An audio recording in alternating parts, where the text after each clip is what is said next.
Welcome to Work Our Way. I'm Patrick. And I'm Allie. Guys, this is a podcast about our life off the beaten path. In Australia. Yeah, this is the Australian segment of where our life has taken us. And today we are recording from a tiny house. Yes, we've been living the tiny home life for the last 6 days. And I'll tell you what, it's interesting. Yeah, it's pretty fun. It's different. What's different about it? Just that it reminds me of a deployment. We're living in a very close space. We got a bed on a loft that's on top of a kitchen that's right next to a little compost toilet. And it's just, it's tight. It's tight living. Yeah, no, it's fun. It's way more fun than a deployment in my experience. Oh, for sure. Yeah, I totally agree. Yeah, and it's just a little more sex, too. A little, yeah, than you would normally have with your traditional bunkmate on a deployment. Yeah, that's the hope, for sure. But, those deployments can be long, I get it, if that's where your head's at. Prison rules at Fob Shank. Yeah, exactly. But it's nice. It's very eco-friendly. They don't use a lot of energy with these homes, so we have a fireplace in here. We have eco-friendly toilets, which is a first for me, at least. Yeah, first for me, too. What do you got with the compost toilet? So, compost toilet, the basic way it goes, I guess there's no flushing. There's no plumbing to the toilet. You got plumbing to the faucet and all that shit. But the way the toilet works is, if you pee in it, you don't do anything. If you poop in it, you got to throw a scoop of sawdust over it. And if you eat the way I do, then you're a 2-scoop man. Yeah. And I'm a 2-scoop man. I bury it. Yeah, for sure. And they've got a little water bottle next to it. You can kind of rinse a little bit if that's your thing. But it's just new. It's interesting. Never had to do that for 6 days straight. So, yeah. It's first for everything. So this is our third and final tiny house in and around Melbourne, right? South Melbourne, yep. South Melbourne. Well, in and around Melbourne. So we hit 3 of them around Melbourne, right? Yep. All in the southern part along the Bay Area. So, oh, okay. Yeah. Yeah, so the first one was in a very rural section outside of Melbourne, kind of near Geelong, which we were mispronouncing as Geelong. And one of my comedian friends laughed at us and goes, "Oh, Geelong, you mean Geelong?" And Allie goes, "Then why the extra E?" And yeah, that doesn't make any sense. It's spelled Geelog. So, whatever. But it's right next to Otway National Park, which is kind of like a rainforest area. And we got to explore. They got a waterfall over there. But this was our first excursion in our brand new van that we bought. Oh, yeah. Our first trip.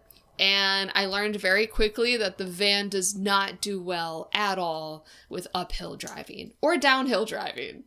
It really fails in both categories. Uphill, it was just screaming the whole time. We were in like third gear. People were passing us, honking at us to move out of the way. And then on the way down, we were just burning our brakes. We had to take a stop and let them cool off for a bit. But that's just the charm with our new van.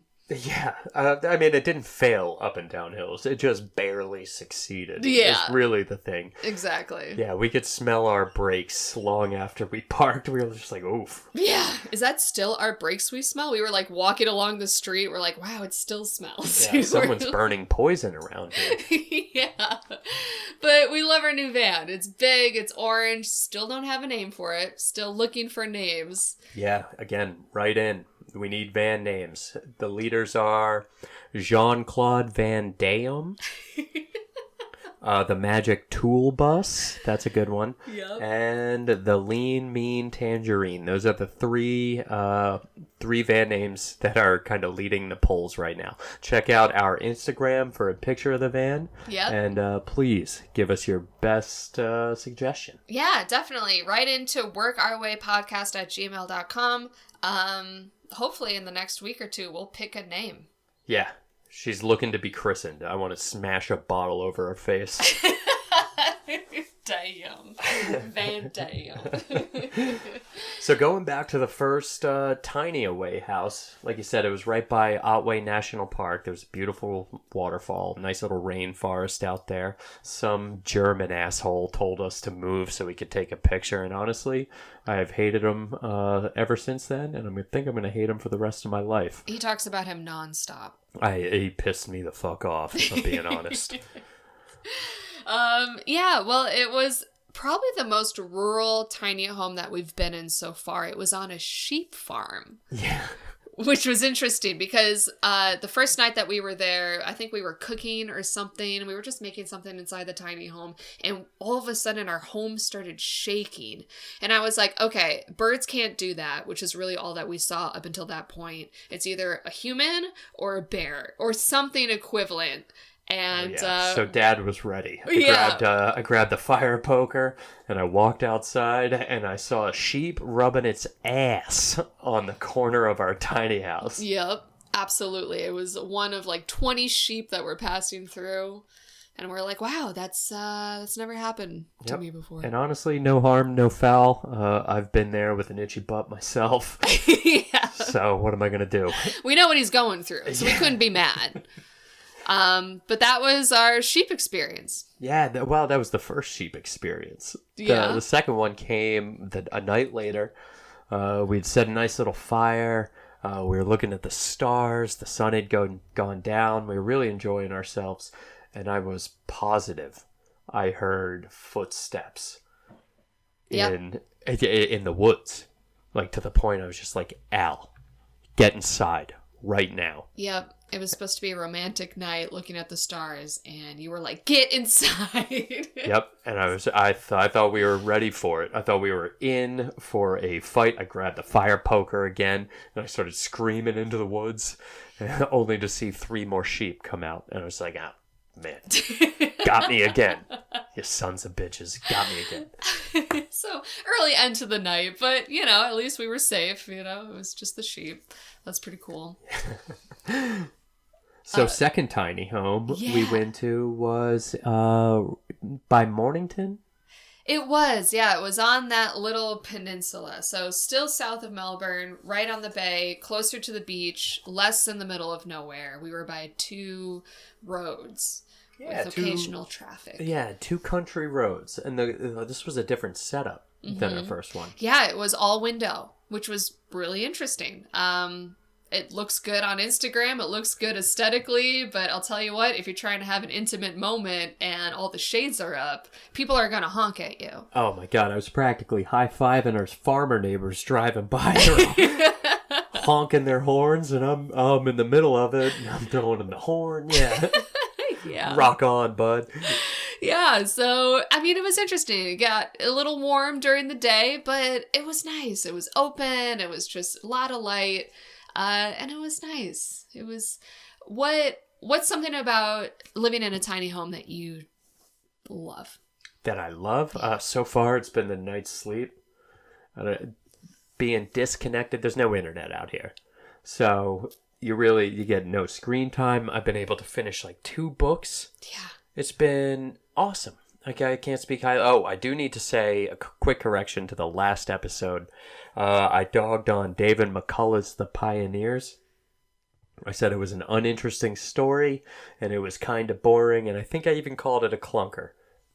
And I think I got to take that back, because it is picking up steam. It turned into an awesome story of the settlers going west of the Ohio, and how they just got dominated and scalped and dismembered by all the Native American tribes out there, the Delaware, the Shawnee, Captain Pipe, Blue Jacket, Little Turtle.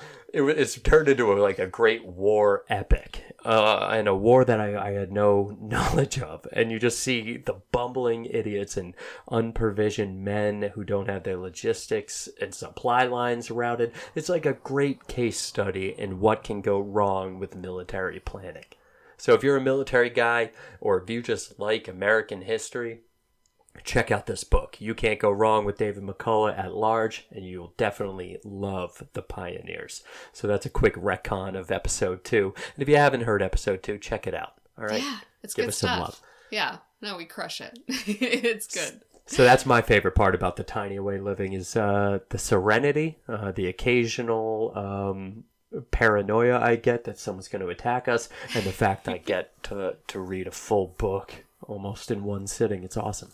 Yeah. What's your favorite part? I just love the tiny moments. So whenever we make breakfast in the morning, it's all just very intimate and close. And I think sometimes you lose sight of that when you're like living in a normal sized home or you're working all the time. You have these moments, but you sometimes always feel so far apart from the people who matter most to you.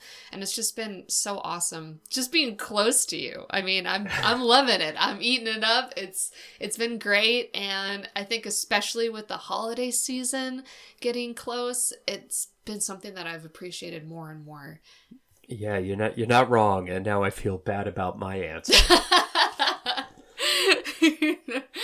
Yeah, it's been interesting because I mean Thanksgiving came and went, right? I mean, what did we do for Thanksgiving? We went back into Melbourne. I had a comedy show, which went well. It was a lot of fun, but it was the holidays are strange, especially when you're celebrating them away from the bulk of your family and friends. You know, both myself and Al have gone through this quite a bit with military deployments, being stationed overseas.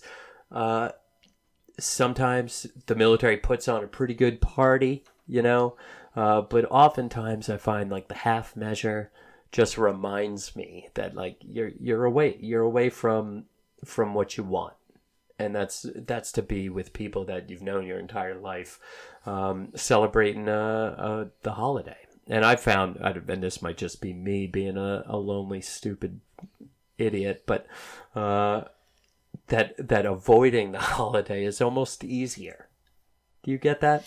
Yeah, I'm a huge holiday person. I love it. I love Thanksgiving. I love Black Friday. And the first time that I deployed to East Africa, and I was there over Thanksgiving, Christmas, New Year's, Valentine's Day, St. Patrick's Day. So I felt like I missed every holiday.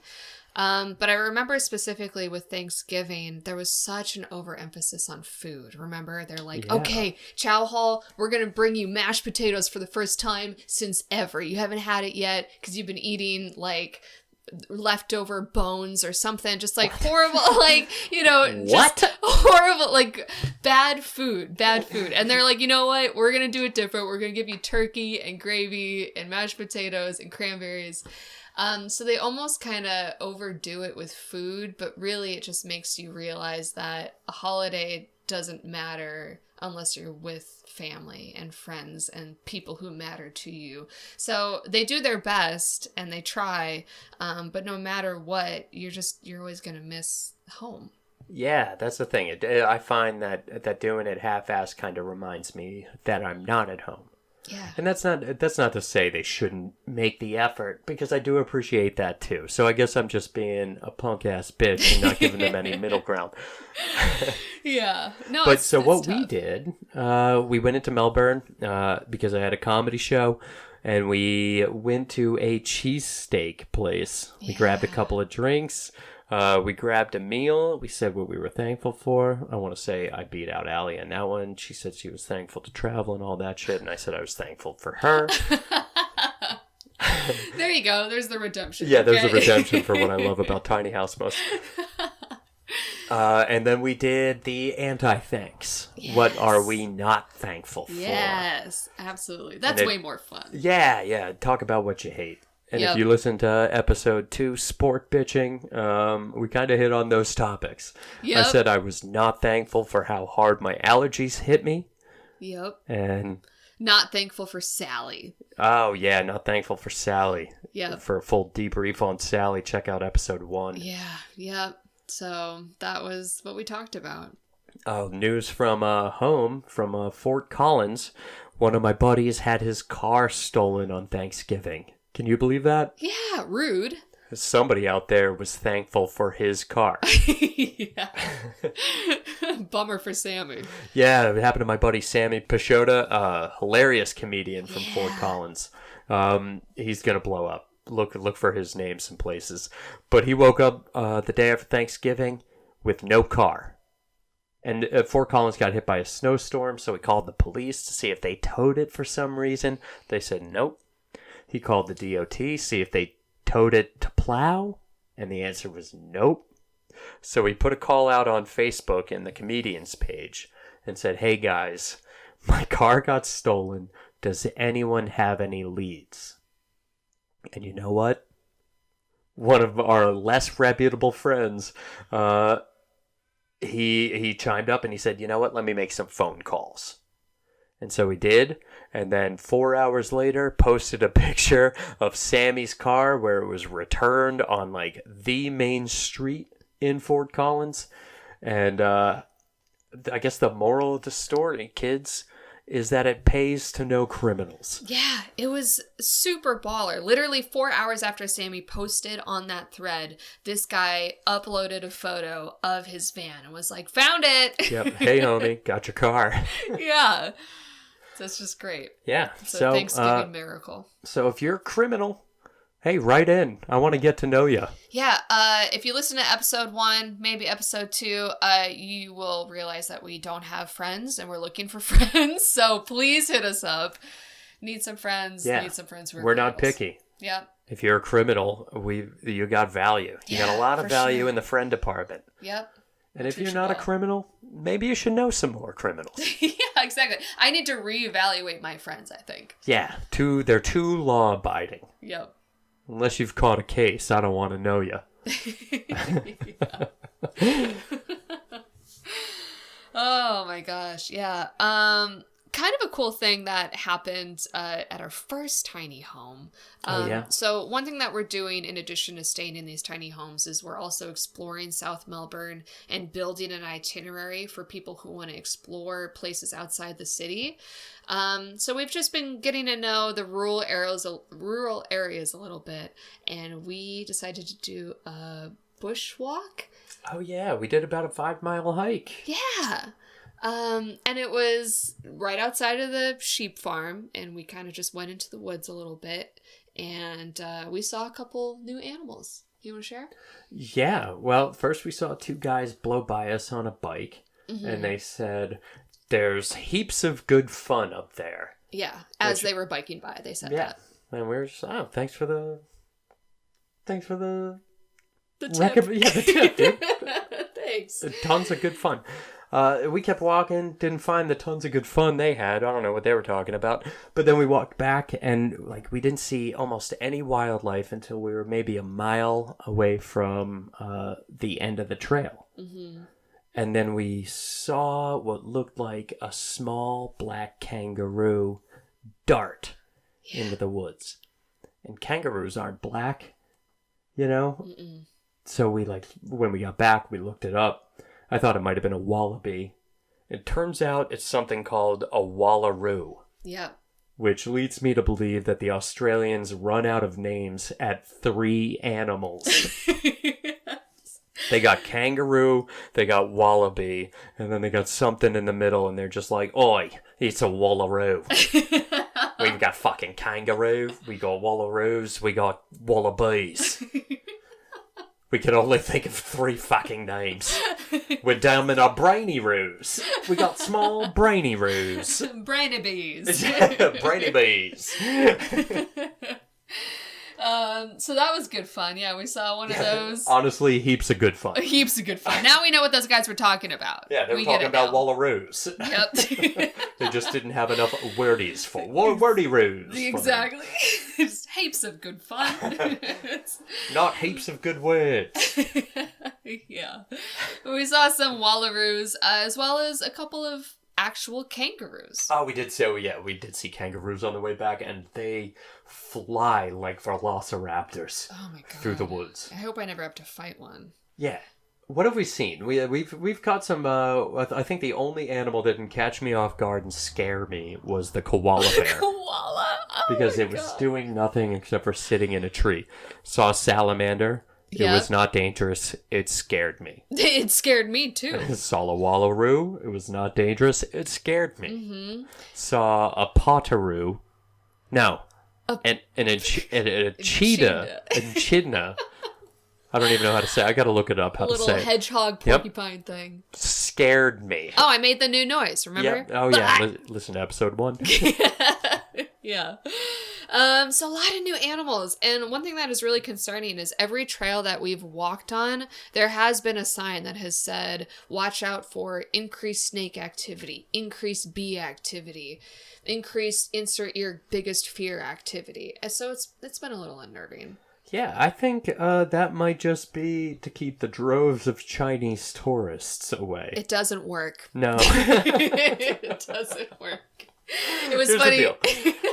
Mark Twain said the antidote to prejudice is travel. But everywhere I've ever traveled, I've run into a Chinese person. Yeah. So, and this place is no different. We went through the Bushranger Trail and saw almost nobody except for at the bottom of the stairs to the secluded beach. I literally ran into and toppled over 3 Chinese people. Yeah, it's like, how'd you get there? How'd you know about this place? How did you find it? Who told you? Who found you? Who told you? Yeah. I found you. Yeah, exactly. You found you. You thought you were safe. Yep, not from us. Yeah, they're everywhere. They were Not in a bad way. We're not trying to get sprayed by blue hoses or whatever. No, but I mean, it's close proximity, right? China's just north of us, so Australia is a very popular destination for Chinese great tourists. for the food game, tough for the walking around on sidewalk game. Yeah, I've never seen so many restaurants that offer Chinese dumplings and dim sum, so works out for us. I'm a fan. Love it. Yeah.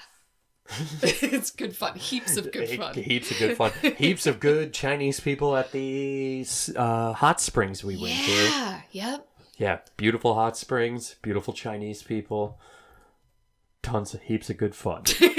Yeah, it was great. It was one of the first things that we did at our second tiny home. We went to a hot spring, and it was built on a hill. So there were multiple springs, and you walk all the way up to the top, and you get this beautiful panoramic view of, honestly, just hills. That's all they got down here. Yeah, it was pretty cool. Rolling hills, but it was beautiful and it was great. But it was crowded. Yeah, a little bit. Some spots weren't. Highlight for me was the Turkish steam bath. Ooh, yeah. So hot in there, and you sit right next to one of these little troughs, and you just splash water on you to cool yourself off, and you just sit there for as long as you can handle, and then you walk out, and there's just a pool the size of a human that you just jump in. It's like maybe 7 feet deep, and you completely submerge yourself. It's freezing, so you go from the hot to the cold, and it's supposed to do something good for you. I don't know. Yeah. You're supposed to breathe in your nose, out your mouth, clear your sinuses. It's good. It's really honestly, allergies haven't been bothering me since that. Yeah. So, Turkish steam bath. Check it out. That's the secret. Yeah. After the plunge in cold water, you can go over to a sauna. You're going to sit in a room, and we were there with quite a few Russians. A couple of Ruskies. They were all sitting on the same tier. And we went in, we're like, all right, can we get some space here? And they all moved. We sat on the upper deck. And 5 minutes later, they walked out. Yep. And then one of the women, she opened the door and then turned back real quick and was like, no kissing, and then left. And you know what? I fucking started to kiss her. Started to kiss Al right after that because I don't let Russians tell me what to do. Yeah, all right? Exactly.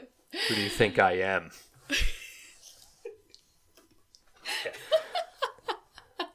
Avoid that political joke for the boomers out there, the boomer listeners. We won't even reference what we were going to reference there. Yeah, maybe next time. Yeah, maybe next time. So that was a good highlight from the second home. Yeah, so why are we doing this, Sal?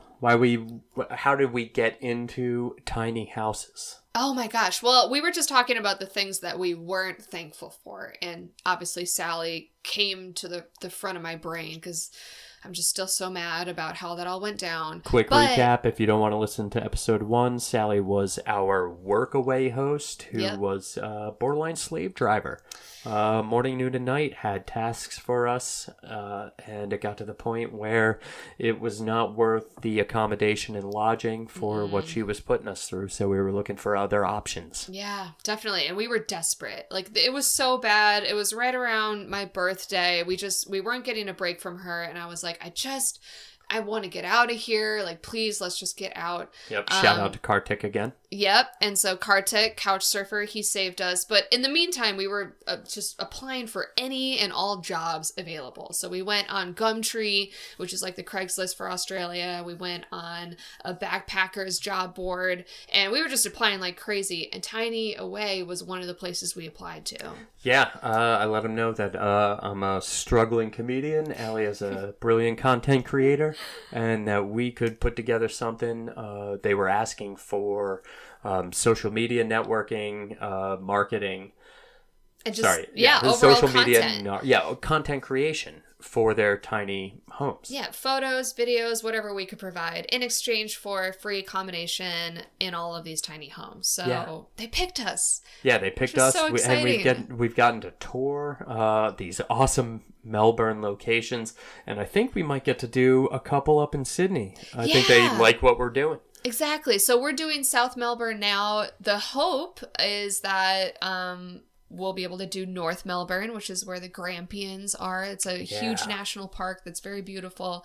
And then they also have some homes outside of Sydney. So hopefully we'll be able to continue doing this for another week or two. Yeah, no, it's such a great program, and I'm so thankful we found them, because this has been an awesome experience. Yes, and one that we would have never had we not found Tiny Away. We would just probably still be in Melbourne, probably just doing the regular backpacking thing. South Melbourne, really, there's so much out here that people just don't realize. Just unbelievable beauty. I really Heaps of good fun. Heaps of good fun. Heaps of good beauty. It's just truly an amazing experience. Yeah. No. Can't speak highly enough of our experience here in Australia. Yeah. Fun little fact. I feel like I finally arrived because I got called a cunt. Mm-hmm. The big C word. The big C. Yep. Finally here. I'm practically a citizen now. Yeah. Yeah. Cunt equals citizen. What happened was Allie and I, we were eating at this restaurant, and we chose the outdoor seating, which is right by the sidewalk. Yep. You know, we like people watching. You know, we enjoy the cityscape. Yeah. So we're sitting there, we're eating, and we see this woman approaching. She looks like Bette Midler from Hocus Pocus. She's got a bunch of garments on. I can see her talking to people on her way up to where we are. She gets to where we are, and she says something to the effect of, "Oh, you got any change?" And they're just like, "No, ma'am." And she's like, "Oh, well, at least you're taking your missus out for dinner, but you're still a fucking dog cunt, aren't you?" I was just like, "Whoa, a dinner and a show. All right. This is pretty fun." Yeah, it was great. It was great for me. Yeah, it was. I wouldn't say it was a low point for me. I'd say it was a medium point. I've never been called a dog cunt before. I didn't even know that was on the menu of insults. Yeah. It was just a new thing I'd heard. Well, it is. Yeah, and I thought as a TAC P, I'd heard every combination of profanity ever. But there's a new one. So, I don't know. Write in. Tell us who you called the dog cunt this week. I want to hear some good stories.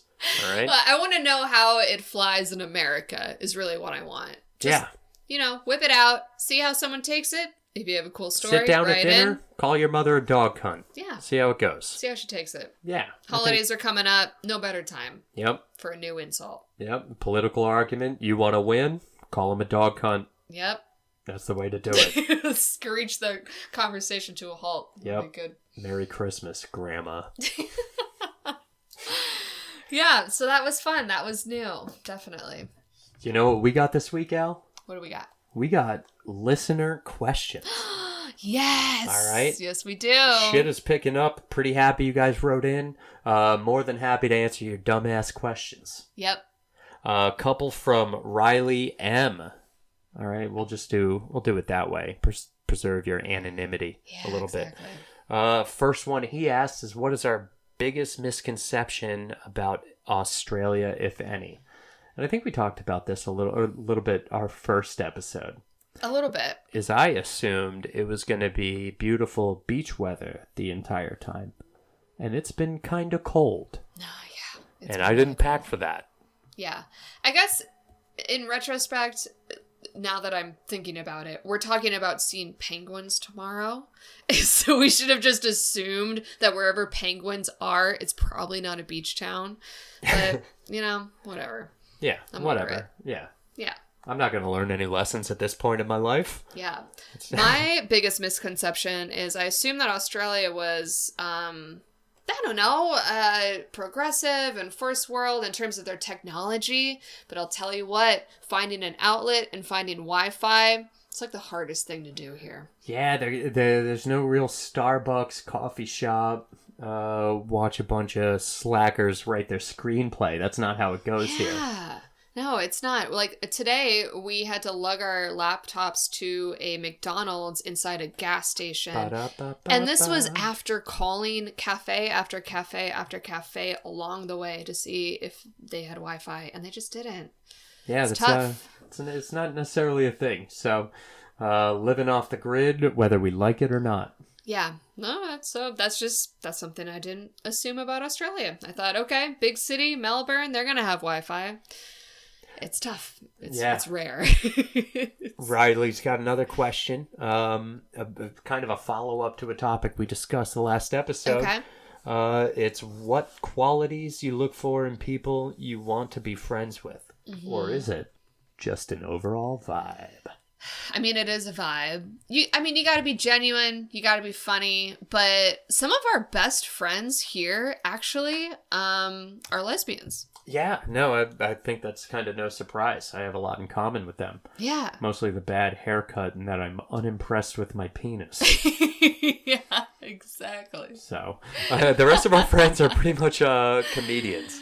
So it's just generally people who don't take themselves too seriously. Yeah, but we got Kartik, our couch surfer who saved us. He's the man. He loves some classic rock, and he's down for good food and a pretty good night out. Yeah, best Indian food I've ever had came from Kartik. Yeah. So shout out to Kartik. Hey, Kartik, write in your questions. Yeah, we miss you, bud. We miss you. He's got a couple more questions. Riley coming big time with the questions. The countries we've been to, what was the coolest from a geography and topography standpoint? So what's the coolest looking country we've seen? And that's a tough one. Jordan was wild looking. I'm not sure if you've seen the movie, the one where Matt Damon The Martian. He gets stuck on Mars. That was all filmed in the, Wadi Rum Desert. And it looks like Mars out there. It's beautiful. I'd say that's the coolest topography I've seen. What about you? Yeah, I think it's a tie between Switzerland and Norway. Switzerland is just beautiful. Obviously, you got the mountains, but you have these little towns that rest on these lakes that are surrounded by mountains. And not just any mountains, like huge 14er and above. So it's very humbling and it's just really cool. But I was recently in Norway to do a Tastemade production on the Trolltunga hike, and that was really pretty too. I mean, anywhere with mountains for me, that's gonna do it. That's pretty. That's what home is. You realize that, right? Yeah, maybe I'm just saying that because I miss home a little bit. Colorado, being surrounded by mountains, I'm very much drawn to that. But even on an international scale, the mountains out there, the ranges that they got, it's pretty. And his last question, which I think might be an indication of his learning disability, but he asked, what is our favorite color? Sorry, Riley. No, I love it. Mine has always been aqua blue. Not just blue, because there's a million shades. But that's me. I like aqua blue. Nice. I haven't had a favorite color since probably grade school, when I stopped coloring things and started to like girls. So I'd move on to that phase of your life. Girls, boys, but just move on. Move on from colors, probably. Right. All right. Oh, boy. Any other questions? Yeah, we got You a couple from right? we got a couple from Tatiana. She is asking, how did we get involved with Tiny Away, which we've kind of already talked to. But I think it's also important to note that while we're in Australia, one of the big things that we want to do here is produce content. That's something that I'm very passionate about. It's something that I've wanted to do and have been doing really the last decade of my life. So reaching out to Tiny Away and negotiating this deal where we get free accommodation for content, that's easier to do than you think. And I think a lot of people, they assume that only influencers can do that. But literally, we just went on a backpacking job posting site that's specific to Australia, and we just applied. What did you say? You were just like, hey, I know how to write. Here's her website, you know.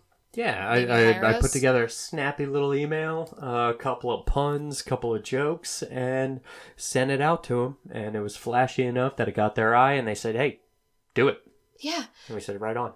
Which was awesome. And I think, you know, a lot of the creatives that I'm friends with, other creatives who are out there, they get bogged down with this idea that they have to have all this stuff in their portfolio in order to get noticed, to get these cool gigs. You don't. Just put yourself out there. That's all you have to do. And that's all that we did. We were on the ground for 2 weeks and we did it. And now we're here, week 3 in our adventure. And we have this awesome gig with Tiny Away that we couldn't be more thankful for. So just put yourself out there. It's easier than you think. And I'll get off my soapbox. Yeah, whenever you're in doubt, double down on your skills. Yes. That'd be my only advice if you're looking to do something similar to this. If you think you got the juice to make it work, then prove it. Yeah. But prove it to yourself. Exactly. Yeah. So that's how we got involved with Tiny Way. And her other question is, what other travel have you guys done outside of Australia? Oh my God. What other travel? It's that wide open of a question? Yeah. Oh my word. Tons. We've been all over the world. I think I'm not sure there's a continent we haven't been to. Yeah, at this point, you're right. Yeah, so I mean... Antarctica, that's it. Yeah, please write in with a more specific question. No, one of my favorite memories of us, and it was when we just started hanging out in 2013, I had just met this guy and I wanted to do Running with the Bulls. That was something that's been on my bucket list for a long time, and no one wanted to do it with me. I asked all my friends, I was like, please do Running with the Bulls with me. It's going to be so fun. And they're like, no, absolutely not. And I had just met Pat. It was like a couple weeks into us talking, and I was like, hey, this is kind of crazy, but do you want to do Running with the Bulls with me? Yeah, and this is after she'd Hollywooded me twice. Oh goodness. So we met in Italy. We were both in the Air Force, stationed at Aviano, and there was like a public affairs story, and Allie was part of the public affairs squadron. I was part of the attack peace squadron there, and they did a public affairs story on one of our training missions in Croatia. Like no big deal, but the airman had me come in and like verify a few quotes, but he had some ulterior motives. He wanted me to meet his new lieutenant. Yep, which was me. Yeah. So I go in, I verify the quotes or whatever, and he was like, oh, come meet my new lieutenant. So I go into her office, and she couldn't have been more dismissive of me in general. I went in, I was like, oh, hey, I'm Patrick. How are you? How you doing? And I saw she had this big Green Bay Packers flag. And I was like, oh, you're a Packers fan. And she was just like, yeah. Okay, you're making me sound horrible. Well, if the shoe fits You're out. making me sound... No, what it was apparently all of my airmen knew that this was happening except for me. So everyone was in on the fact that they were bringing in this guy to meet me. And I was literally on my way to brief a 1-star general. I had like 2 minutes to leave my office and go to his office. So I was stressed, I was frazzled, and that's when they brought in Pat. So Pat's trying to make conversation with me. I'm like, cool, but I gotta go, man. Here's the thing: I wouldn't have held it against her, except for like 2 weeks, 3 weeks later. Like I didn't see her again, And then I went to something called First Friday at, I think, The Oak Club. Was it an O Club Yeah. or was it like an all club? It was an old club. Okay, so I went to the First Friday and I see a face I recognize. And as a TAC-P, our squadron was like on one corner of the base and we kept to ourselves and we hated everything about the Air Force. And that's the way we did our thing. So I didn't know any other officers on the base. So I go to this First Friday at the behest of my commander, who's just like, you got to make friends outside of TAC-P, Pat. And I was like, all right. So I see the one face I recognize. And I go up to her and I'm like, hey, Allie, right? And she goes, do I know you? And I was just like, oof, yeah, we met one time. You did this exact same thing to me.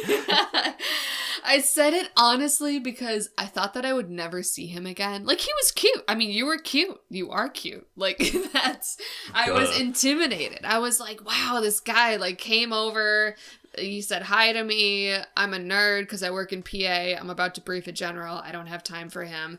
So obviously I was very quick and dismissive when I first met him, but I truly thought I was never going to see him again. I mean, so when I saw you again, I was like, whoa. And instead of normalizing my brain as to what was happening, I got scared and I was like, let me just pretend like I don't know him and see if that makes it better. Like, but I mean, whatever. That's how we met. Okay. I'm just gonna. Anyway, I pushed through that very cold reception because I'm not a quitter. And we reconnected that evening at a place called the Bike Bar in Sachile. Yeah. Shout out to Sachile. Oh, I miss that place. And then from there, like we hung out every night, but a week later was the running of the bulls. Yeah. And it was like a big thing on my radar, and none of my homies wanted to do it. None of them had the time or the inclination to go to Pamplona for a quick weekend to run with a bunch of wild beasts. Yeah, we had lame friends back then. Yeah, I mean, what are you going to do? They weren't all lesbians, you know what I'm saying? Yeah, come on. So, Allie's like, I'm going to running of the bulls. And I was like, I want to do that so bad. She's like, you want to come? And I was like, yup. And this is day 2 of meeting her. Yeah. So effectively, like, one of our second or third dates was in Pamplona. Yeah. Iruña. Yep. España. Running with the bulls. It was nuts. It was awesome. So crazy. Yeah, I had to figure out pretty quickly whether or not this girl meant something to me. So, like on the morning, we got there for the opening ceremony where there is no actual running of bulls. The next morning there is. Mm-hmm. And they, everybody was saying if you want to do it, you got to get there early. You don't want to get too close to where the bulls start, or you'll never make it to where the bulls end, which is inside the stadium. Neither one of us made it to the stadium, but we started halfway through underneath the big clock. I think it's like the town hall of Pamplona or Iruña. And so we're packed in there at 6 a.m. We look over, and there's the coach of, at the time, the Jets. Yeah. From the NFL football team, Rex Ryan. Yep. Standing right there, and there's a bunch of people heckling him. They're like screaming at him. They're like, "Hey Rex, you come over on a jet, you fucking asshole!" Yeah. All the Spanish people are like, "K." Yeah, no joke. There's actually a pretty funny video of Rex Ryan trying to get over the barricade, and people are pushing him back. Yeah, like, YouTube it. So we wait. We're packed in, and the cannons sound, and we read up. Yep. So the rule is if you do running with the bulls, they have 2 cannons. The first one indicates that the bulls have left the pen. But bulls, like, they're not like angry all the time. It's not like they open the pen and they're just charging out. They're bulls. So they're like looking for grass. They're like hanging out. So the second gunshot indicates that, okay, now they are actually running, so you guys all need to run. So when people heard the first gunshot, they panicked panicked. Well, And we were all they're packed cannon in. blasts. Yeah. Right? Yeah. So gunshot, cannon, whatever it is, people panic when they hear the first one. So we're all packed in there like sardines. Like we're just like limbs everywhere. So when they hear the gunshot, they assume, okay, I'm going to die. So everyone runs. So the thing that you want to do is maybe grab onto like a post or grab onto something solid because you're going to get trampled up until you hear the second gunshot. And when you hear the second gunshot, that's when you run. Yeah, so the second set of cannons, they're guns. I thought they were gunshots. This isn't but, an American elementary school, okay? They're cannon blasts, not gunshots. I don't know. So the cannons blast, the whole clog of people move out. Allie's looking for something solid. She grabs me. Is that what it grabbed? Yep. And the whole mistake. clog of people move through. And where we were was situated about 100 meters away from what they call Dead Man's Turn. Yeah. And there's a rule about Dead Man's Turn. And it's that you want to take it tight. So it's all on cobblestone. Mm-hmm. And bull hooves don't grip that well on cobblestone. Nope. So they take it pretty wide. They slide. And that's your best chance of getting gored, is being wide on Dead Man's Turn. Yep, because you just get smushed. They accidentally plow you into you, and they just smush you against the wall of Dead Man's Turn. Yeah. So that's where we got separated. And Well, yeah. So the clog of people makes it through, and then the bulls come. And now there's enough people that it's still a little crowded, but it's vacated pretty substantially. So you got a lot of maneuver room. If a bull looks at you, he could get you. Yeah. You know, there's not that many people in the way. Yep. So the bulls come, we start running, we take Dead Man's Turn tight, and we get walled in by a bunch of people, and I can feel my grip on this girl. It goes. It goes. And I lose the grip, and I'm like, oh, shit. What do I do? So, I've known this girl for like 2 days. Do I leave her? Or do I not? Do I try and find her? Well, I was in survival mode. So as soon as I lost my grip on Pat, I was like, the bulls are coming. Like people were actually screaming, the bulls are coming. And so I we knew... can see them. They're blasting. They're in and around us. Exactly. So I knew that I needed to go up. So I literally, as soon as I lost Pat's grip, I just jumped up. I grabbed onto a pipe and I pulled myself up. I can't do a pull-up, but I could then because survival mode. And I just watched the bulls trample whoever was on the wide part of that Dead Man's Turn. And I lost grip, so I was just like, oh, fuck. Okay, decide right now. Is this girl worth, like, reconnecting? So I jut back out into the crowd, and I'm dodging people. I'm dodging bulls. I'm right in the middle of it, and everything's blasting right by. I'm the man. It's exactly like the scene from Lion King. Yeah. That was awesome. I'm Simba on the tree, like dangling on top of like the antelope, and you're just... And I'm Mufasaing around, only not getting trampled like that punk bitch. Yeah. But it really was just like that scene. Yep, I was nuts. A high school athlete. You know, I'm dodging these motherfuckers. And then I finally see Allie coming at me, and I grab her and we run, and then we the first bulls get by us, and the chase bulls come by, and like 10-15 seconds after the main bulls got through, and I take off running next to them. And they have a rule in Pamplona during the running of the bulls, and that's if you fuck with the bulls, the Spaniards will get you. Yeah. And they have these guys, everybody's in white, right? Everybody's wearing white pants, white shirt, and a red scarf, red sash. Yep. And we looked the part, we were doing our thing, so obviously we're wearing the same thing. The only people not wearing that are the Spanish security, the people who are in charge of making sure the bulls are respected. Mm-hmm. And they are wearing green. Yep. And they have what amounts to like these broomsticks. And like Allie said, these bulls are, they're running. They're looking for grass. They're trying to eat. So they're not running. They don't know to get to the stadium. Mm-hmm. They just know they got to run. And when they stop, these Spaniards come by and smack them in the ball bag with the broom handle. Mm-hmm. And to keep them going. And so, like, I knew don't fuck with the bulls. But anyway, these chase bulls come by, and I'm running right next to one, right by his hind legs. And there's a guy right in front of me running by the head of this bull. And he is smacking this bull right on the head. And I'm like, oh, shit. Well, if he's gonna smack the bull, you know, I'm gonna spank the bull, too.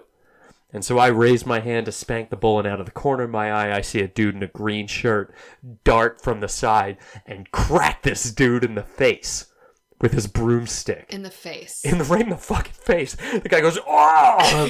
Drops.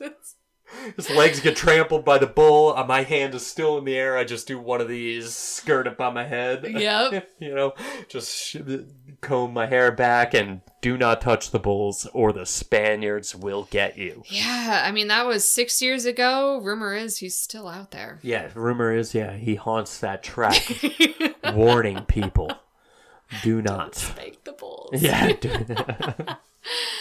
Yeah, it was wild, man. Like, I mean, in total, I think the run is only what? Like a mile? No, it's about 3.5 kilometers. Yeah. Which is almost 2 miles. Yeah. Okay, so maybe a little longer than a mile, but I mean, it goes by so fast.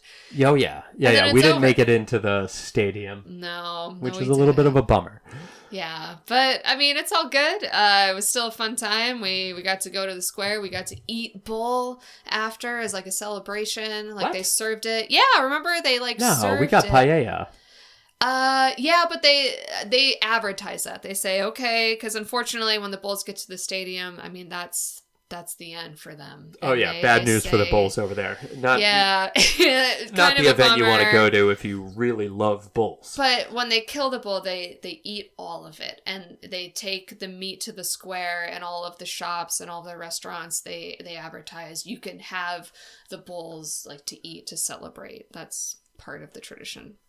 Yeah. All right. Do we have any other questions? Or does that finish it? All right. Guys, write in with questions. We love answering them. Yep. All right. And I guess we'll wrap it up with letting you guys know where we are at. So we are in kind of phase 1 of this podcast, at least the marketing scheme.